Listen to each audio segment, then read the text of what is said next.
안녕하세요. 주토피아 채널의 제이입니다. 오늘은 국내와 해외 ETF에서 발생하는 세금에 대해서 간단하게 정리해 보도록 하겠습니다. 세금이 발생하는 기준으로 ETF를 분류하고 용어를 정리해 보면, 먼저 ETF는 국내 상장 ETF와 해외 상장 ETF로 분류할 수 있을 것 같고요. ETF 기초자산별로 분류 시에는 국내 주식형 ETF가 있고 나머지 기타 ETF가 있습니다. 기타 ETF는 국내 주식형이 아닌 나머지 ETF를 전부 다 얘기하는 거고요. 그렇게 국가별 기준과 기초 자산별 기준으로 ETF를 분류하면 먼저 총 3가지로 분류할 수 있는데, 국내 주식형 ETF가 첫 번째고요. 두 번째로는 국내 기타 ETF, 세 번째로는 해외 ETF로 나뉠 수가 있습니다. 먼저 그 중에서 국내 상장 ETF에 대해서 알아볼게요. 국내 상장 ETF는 말씀드린 것처럼 국내 상장 국내 주식형 ETF가 있고요. 두 번째로는 국내 상장 기타 ETF, 주식형 ETF가 아닌 전부를 얘기하는 거예요. 크게 2가지로 먼저 나뉘고, 자세하게 보면 국내 상장 국내 주식형 ETF는 기초자산이 국내 주식으로만 구성된 거고, ETF 소개나 ETF를 보면 기초자산을 따로 알 수가 있는데요. 기초자산에 삼성전자라든지 하이닉스,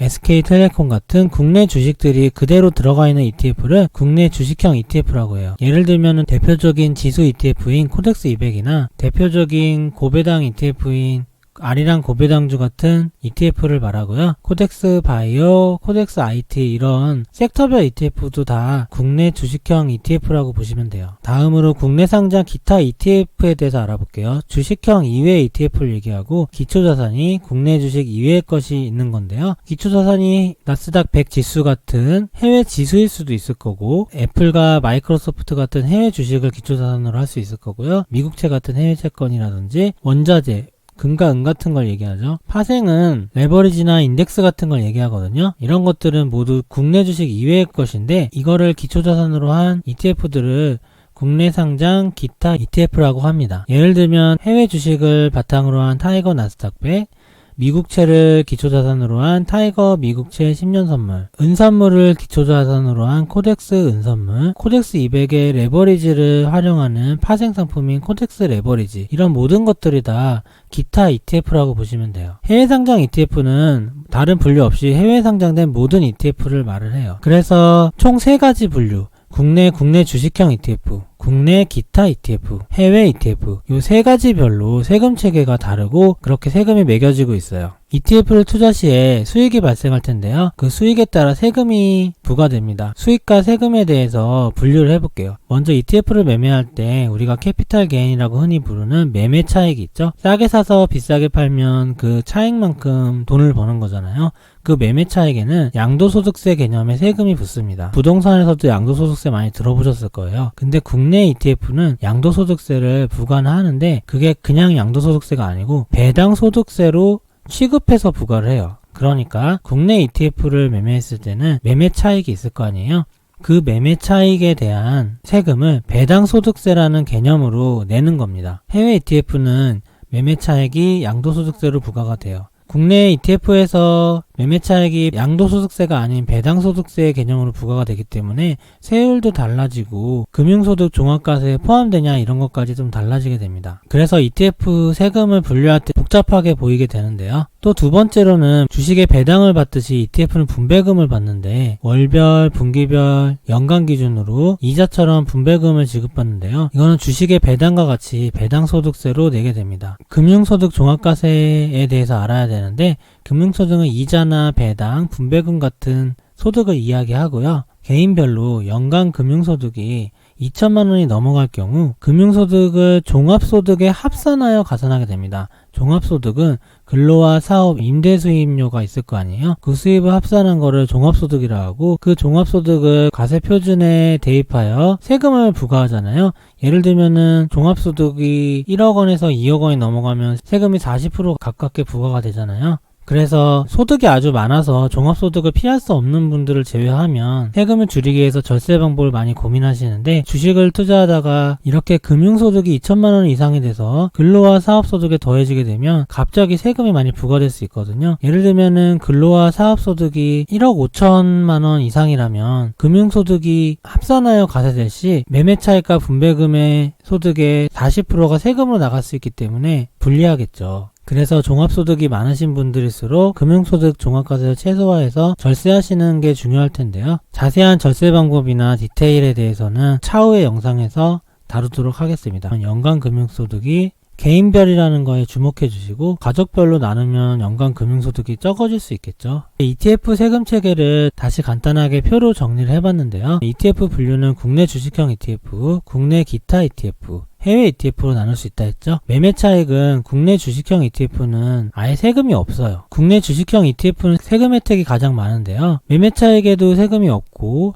당연히 금융소득 종합과세에도 매매 차익으로 인한 세금이 발생하지 않습니다. 분배금은 모든 ETF에 배당소득세 15.4%가 붙어요. 이거는 다 공통이고요. 그래서 추천 계좌는 일반 계좌를 추천하는데 일반 계좌 추천하는 이유는 국내 주식형 ETF는 아무 데서나 해도 돼요. 근데 이제 워낙에 혜택이 많으니까 일반 계좌에서 해도 차이가 없다 해서 일반으로 추천해 드리는 거고, 국내 기타 ETF는 매매 차익, 캐피탈 게인에 대해서 배당소득세 15.4%를 낸다고 했죠. 그래서 국내 기타 ETF는 매매 차익과 분배금에 똑같은 배당소득세 15.4%를 내게 됩니다. 그리고 금융소득 종합과세에도 과세 대상에 포함되게 돼요. 분배금도 포함될 거고 매매 차익도 포함되겠죠. 금융소득이 2천만원 이상일 때는 종합과세를 하게 된다는 거. 추천 계좌는 비과세 계좌가 되는데 왜 그러냐면 분배금이 배당소득세가 발생하고 금융소득 종합과세에 해당되는 거는 모든 ETF가 공통인데요. 특이하게 국내 기타 ETF만 매매 차익에 대해서 배당소득세가 발생해요. 해외 ETF는 양도소득세가 발생하고 이 양도소득세는 금융소득 종합과세에서 빼줍니다. 그러니까 분리과세래요. 양도소득세를 22%를 내긴 하지만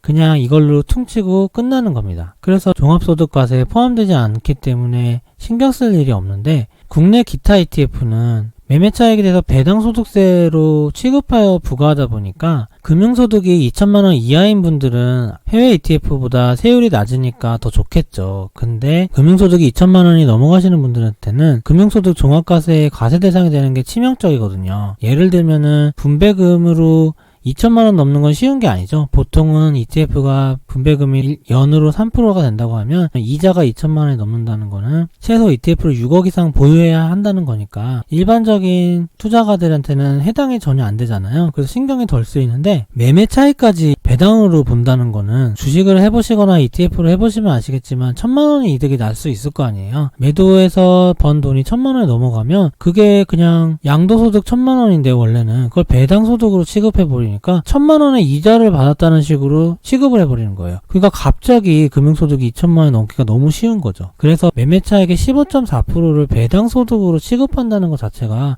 굉장한 페널티라고 보시면 돼요. 근데 우리가 쉽게 투자할 수 있는 국내 ETF에 이런 게 해당이 된다는 거죠. 예를 들면 레버리지, 타이거 미국 나스닥 100 이런 거는 국내에서 손쉽게 할 수 있는 ETF고 코덱스 200을 하는 거랑 차이도 없잖아요.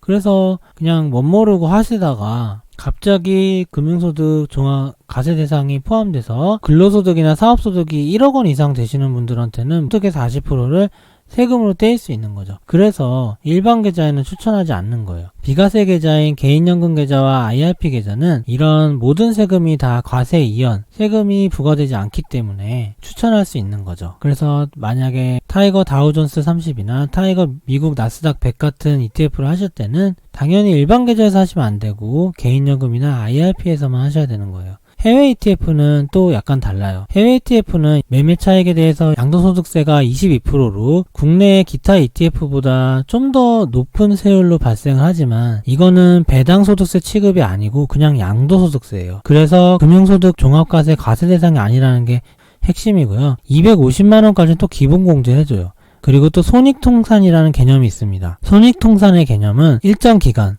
보통은 연간 기준이거든요. 만약에 2020년 세금을 낸다, 해외 ETF에 세금을 낸다 하면 2020년에 ETF를 매매하면서 손해본 것도 있고 이득 본 것도 있다고 칠게요. 그럼 손해본 것과 이득 본 것을 다 더해요. 다 더해서 1년간 최종 이득이 얼마였냐를 계산을 합니다. 그 최종 이득이 250만원까지는 기본공제로 세금을 안 내고요. 그 이득이 연간 250만원이 넘었을 때 그 넘은 부분에 대해서만 양도소득세 22%를 내는 거예요. 만약에 ETF를 매매했을 때 마이너스 400만원이 한 번 나오고 플러스 600만원이 났다고 생각해보세요.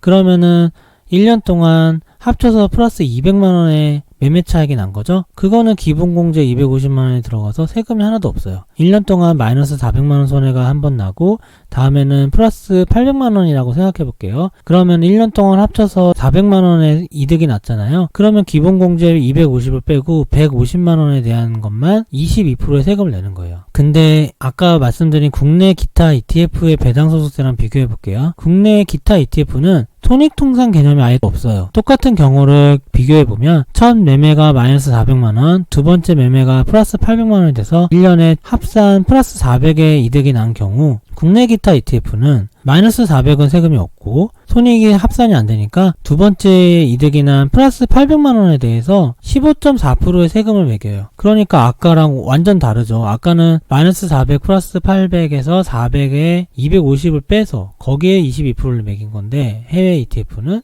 국내 기타 ETF는 그냥 플러스 800에 그냥 15.4%를 매겨버리는 거예요. 근데 또 그게 단일과세도 아니고 금융소득에 포함시켜서 2천만원이 넘으면 종합소득과세에 또 대상이 된다는 거죠. 얼마나 불리한지 이해되시죠? 해외 주식 ETF에서도 분배금이 배당소득세 발생하는 건 똑같은데 국가별로 차이가 있는데 이건 나중에 알려드릴게요. 근데 그냥 15.4% 얘기해도 차이가 거의 없고요. 해외 ETF는 매매 차익이 금융소득 종합과세에 분리과세돼서 포함이 안 된다는 거고 일반 계좌를 추천하는 건 별다른 이유가 없고 일단 비과세 계좌에서 해외 ETF를 할 수가 없죠. 그래서 할 수 있는 게 일반 계좌밖에 없고요. 그리고 간단하게 정리하실 때 도움이 되려면 배당소득세는 금융소득 종합과세에 포함이 되고 국내 기타 ETF는 매매 차익을 배당소득이라고 생각을 한다. 이렇게 정리하시면 좀 더 간단할 것 같고요. ETF 세금에 추가 디테일들이 많아요. 양도소득세는 그냥 매매 차익이 아니고 매매 차익과 가표기준가 증가분 중에 적은 기준을 하는 거예요. 가표기준가 뭐냐면은 ETF를 검색해 보시면 가표기준가가 매일매일 나와요. 매매 차익보다 약간 낮을 때가 많은데요. 거기에 따라서 실제 매매 차익과 가표기준가의 차이 중에서 적은 차이에만 세금을 매기는 거예요. 그리고 당일 매매 세금이 없어요. 왜 세금이 없냐면 가표기준가가 같아서 그래요. 그리고 분배금에도 디테일이 있는데 분배금은 배당소득세로 낸다고 했잖아요. 아까 국내는 15.4%라고 했는데 미국 상장 ETF의 분배금은 15%예요. 이게 왜 그러냐면은 아까 배당소득세 15.4%는 14% 더하기 1.4%인데요. 먼저 최초 세금이 14%고 지방세가 그 세금에 10%가 붙어서 1.4%를 내는 거거든요. 그래서 합쳐서 15.4%의 배당소득세를 내는 건데 이게 방식이 국가 간 이중부과가 못하게 돼 있어요. 미국 배당은 미국법 기준으로 세금을 내게 돼 있거든요. 미국법 기준은 배당에 대한 세금이 15%예요. 우리나라보다 1% 높은데요. 그래서 우리나라보다 높은 금액을 냈기 때문에 추가적인 세금을 부과하지 않는 거예요. 그래서 미국 상장 ETF 분배금은 그냥 15%가 돼버리는 거예요. 근데 우리나라는 15.4%라는 거죠. 너무 차이가 없고 거의 이렇게 해당되는 나라가 또 몇 없어요. 그래서 분배금을 얘기할 때 이렇게 디테일하게 분류해서 얘기 잘 안하고 15.4%다 이렇게 보통 얘기해요. 금융소득 종합과세는 다양한 절세 방법이 있어요. 종합과세는 개인별로 부과된다고 했죠. 가족별로 나눠서 또 세금을 나눌 수 있을 거고 여러 가지 절세 방법이 있을 거예요. 이렇게 ETF 세금에 대해서 얘기하다 보면 또 엄청 길어집니다. 이런 추가적인 디테일에 대해서는 향후에 다음 영상에서 다루도록 하겠습니다. 오늘은 국내와 해외 ETF별로 발생하는 세금에 대해서 정리를 해보았는데요. 이것도 간단하게 정리하면은 간단하고 디테일하게 들어가면은 굉장히 길어지는 내용이라서 앞으로도 여유가 될 때마다 정리해보도록 하고요. ETF 세금에 대해서 궁금하신 분들이 많아서 먼저 간단하게 정리하는 영상을 찍게 됐고 제가 생각할 땐 그래요. 세금이라는 게 정상적인 투자를 했을 때 세금을 안 낸다는 거는 불가능하다 보시면 돼요. 예를 들면 아까 해외 투자도 양도소득세 250만원까지는 면세잖아요. 그렇게 250만원 정도 연간 버는 돈 정도의 투자는 세금을 어떻게든 안 내는 방법이 있지만 잘 생각해보시면 우리가 투자를 한다는 게 연간 200만원, 300만원 벌려고 하는 것도 있지만 앞으로 더 부자가 돼서 많은 돈을 성공적으로 벌고 싶어서 투자를 하는 거잖아요. 그러면은 연간 1000만원도 벌어야 되고 2000도 벌어야 되고 나중에는 1억도 벌고 2억도 벌어야 되는데 그렇게까지 수익이 나게 되면 합법적인 절세를 제외하고는 어차피 세금을 다 내야 돼요. 정말로 세금에 대해서 무지해서 불필요하게 발생해서 내는 세금 빼고는 세금은 어차피 내야 되는 거기 때문에 돈을 많이 벌고 투자해서 수익을 많이 내기 위해서는 세금을 많이 낼 각오는 하고서 투자를 하는 게 좋다고 생각을 해요. 세금을 무서워서 투자 수익을 낮추는 거는 오히려 주객에 전도됐다고 생각을 하는 편입니다. 오늘 영상은 이만 마치겠습니다. 좋아요와 구독 부탁드립니다. 감사합니다.